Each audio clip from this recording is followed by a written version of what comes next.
ಹೆಬ್ಬಳಲು ಶ್ರೀಚಕ್ರಮಾತಾ YouTube channel ವೀಕ್ಷಕರಿಗೆ ನನ್ನ ಪೂರ್ವಕ ನಮಸ್ಕಾರಗಳು. ಸುಭಾಷಿತ: ಈ ಜನ್ಮದಲ್ಲಿ ಸಂಪಾದಿಸಿದ ಹಣ ಮರು ಜನ್ಮದಲ್ಲಿ ಕೆಲಸಕ್ಕೆ ಬರುವುದಿಲ್ಲ, ಆದರೆ ಈ ಜನ್ಮದಲ್ಲಿ ಮಾಡಿದ ಪುಣ್ಯ ಜನ್ಮ ಜನ್ಮದಲ್ಲೂ ಕೆಲಸಕ್ಕೆ ಬರುತ್ತದೆ. ಅದರಿಂದ ಹಣ ಮಾಡೋ ಬದಲು ಪುಣ್ಯ ಸಂಪಾದನೆ ಮಾಡಬೇಕು. ಗೊತ್ತಾಯ್ತಾ?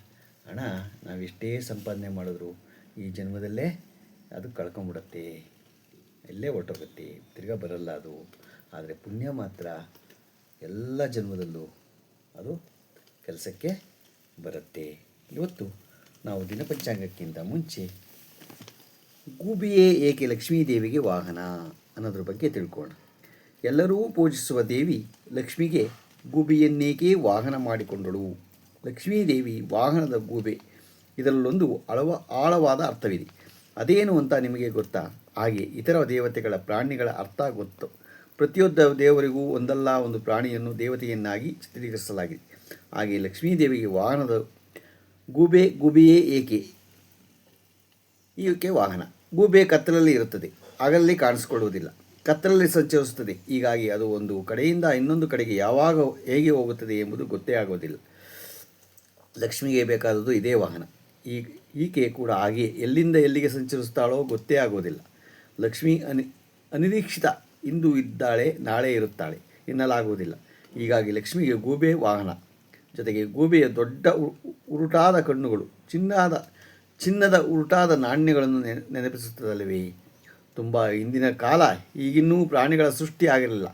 ಎಲ್ಲಿಗೆ ಹೋಗಬೇಕಾದರೂ ನಡೆದೇ ಹೋಗಬೇಕಾಯಿತು. ಆಗ ದೇವತೆಗಳು ಕಡನೊಂದು ಬ್ರಹ್ಮನ ಬಳಿಗೆ ಹೋದರು. ನಡೆದೇ ಹೋಗಬೇಕಾದ ತಮ್ಮ ಬವಣೆಯನ್ನು ವಿವರಿಸಿದರು.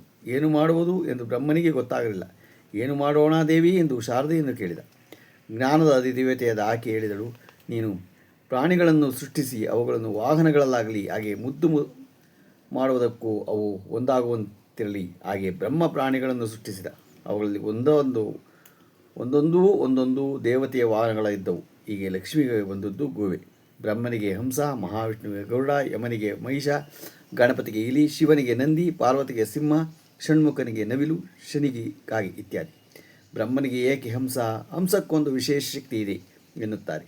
ಅದು ಹಾಲು ನೋಡಿದರೆ ಹಾಲನ್ನು ನೀರನ್ನು ಪ್ರತ್ಯೇಕಿಸಬಲ್ಲದು. ಹಾಲು ಎಂದರೆ ಜ್ಞಾನ, ನೀರು ಅಜ್ಞಾನ, ಜ್ಞಾನದಿಂದ ಅಜ್ಞಾನವನ್ನು ಪ್ರತ್ಯೇಕಿಸಬಲ್ಲ ಗುಣ ಸೃಷ್ಟಿಕರ್ತನಿಗೆ ಅಗತ್ಯ ಬೇಕು. ಅದಕ್ಕಾಗಿ ಆತನಿಗೆ ಹಂಸವಾಹನ. ಗರುಡ ಆಕಾಶದಲ್ಲಿ ಎತ್ತರದಲ್ಲಿ ಹಾರಾಡುತ್ತಿದ್ದರೂ ಕೆಳಗೆ ಲೋಕದಲ್ಲಿ ನಡೆಯುತ್ತಿರುವುದನ್ನೆಲ್ಲ ಸೂಕ್ಷ್ಮವಾದ ಕಣ್ಣಿನಿಂದ ನೋಡಬಲ್ಲದು. ಹಾಗೆ ವೇಗವಾಗಿ ಲೋಕವನ್ನೆಲ್ಲ ಸುತ್ತು ಹಾಕಬಲ್ಲದು. ಮಹಾವಿಷ್ಣು ಸ್ಥಿತಿ ಪಾಲಕ, ಲೋಕದ ಸ್ಥಿತಿಯನ್ನು ನೋಡಿಕೊಳ್ಳುವವನು. ಹೀಗೆ ಅವನಿಗೆ ಗರುಡ ವಾಹನ. ಮಹಾಕಾಳಿ, ಪಾರ್ವತಿ, ದುರ್ಗೆ ಹೀಗೆ ಹಲವು ನಾಮಗಳಿರುವ ಆರಾಧಿಸಲ್ಪಡುವ ದೇವಿ ಈಕೆಯ ವಾಹನ ಸಿಂಹ ಕ್ರೂರ ಪ್ರಾಣಿ. ಈಕೆ ತನ್ನ ತಾಯಿಗೆ ಹೊರತುಪಡಿಸಿ ಇನ್ಯಾರಿಗೂ ಮಣಿಯದ ಮೃಗ. ಸಿಂಹವನ್ನು ಮಣಿಸಲು ತಾಯಿ ಪ್ರೀತಿಯೇ ಬೇಕು. ಅದಕ್ಕೆ ಲೋಕಮಾತೆ ಸಿಂಹದ ಒಡತಿ. ಸಿಂಹ ಲೋಕದ ಅಂಧಕಾರದ ಪ್ರತೀಕ. ಅಂಧಕಾರವನ್ನು ಬೆಳಗುವವಳು ತಾಯಿ ದೇವಿ. ಯಮದೇವ ಲೋಕದ ಎಲ್ಲರನ್ನೂ ಒಂದೇ ರೀತಿ ನೋಡುವವನು. ಸಾವಿನ ಮುಂದೆ ಶ್ರೀಮಂತ, ಬಡವ, ಗುಣವಂತ, ಗುಣಹೀನ, ದುಷ್ಟ, ಲೋಭಿ, ದಾನಿ ಎಲ್ಲರೂ ಸಮಾನರು. ಈತನ ವಾಹನ ಎಮ್ಮೆ ಅಥವಾ ಮಹಿಷ. ನಿಧಾನವಾಗಿ ನಡೆಯುವ, ಯಾರನ್ನೂ ಆಯದ, ಎಲ್ಲರಿಗೂ ಹಾಲನ್ನು ನೀಡುವ ಸಮಾಧಾನ ಚಿತ್ತದ ಪ್ರಾಣಿ. ಗಣಪತಿಗೆ ಇಲಿ ಕೃಷಿಕರಿಗೆ ಕಾಟ ಕೊಡುವ ಪ್ರಾಣಿ. ಅದಕ್ಕಾಗಿ ಕೃಷಿಕರೂ ಸೇರಿದಂತೆ ಎಲ್ಲರೂ ತಮ್ಮ ಕೆಲಸ ಕಾರ್ಯಗಳನ್ನು ಆರಂಭಿಸುವ ಮೊದಲಿಗೆ ಗಣಪತಿಯನ್ನು ಪೂಜೆ ಮಾಡುವರು. ಆತ ಇಲಿಯ ರೂಪದಲ್ಲಿ ಬರಬಹುದಾದ ವಿಘ್ನಗಳನ್ನು ನಿಯಂತ್ರಿಸುತ್ತಾನೆ. ಕಾಗೆಯ ಸರ್ವಂತರ್ಯಾಮಿ ಪಕ್ಷಿ. ಅದು ಹೀನ ಎಂದೆಣಿಸಿದ ಎಲ್ಲವನ್ನೂ ತಿಂದು ಶುಚಿ ಮಾಡುತ್ತದೆ. ಶನಿಯ ಹೀನ, ಬಡವ, ಬಲ್ಲಿದ, ಪಂಡಿತ ಎನ್ನದೇ ಎಲ್ಲರನ್ನೂ ಕಾಡಿ ದೈವಾರಾಧನೆ ಮಾಡುವಂತೆ ಪ್ರಯತ್ನಿಸುತ್ತಾನೆ. ಕಷ್ಟಗಳ ಮುಂದೆ ಮನುಷ್ಯರನ್ನು ಒಡ್ಡಿ ಕಷ್ಟ ಸಹಿಷ್ಣುಗಳನ್ನು ನಾಗಿಸುತ್ತಾನೆ.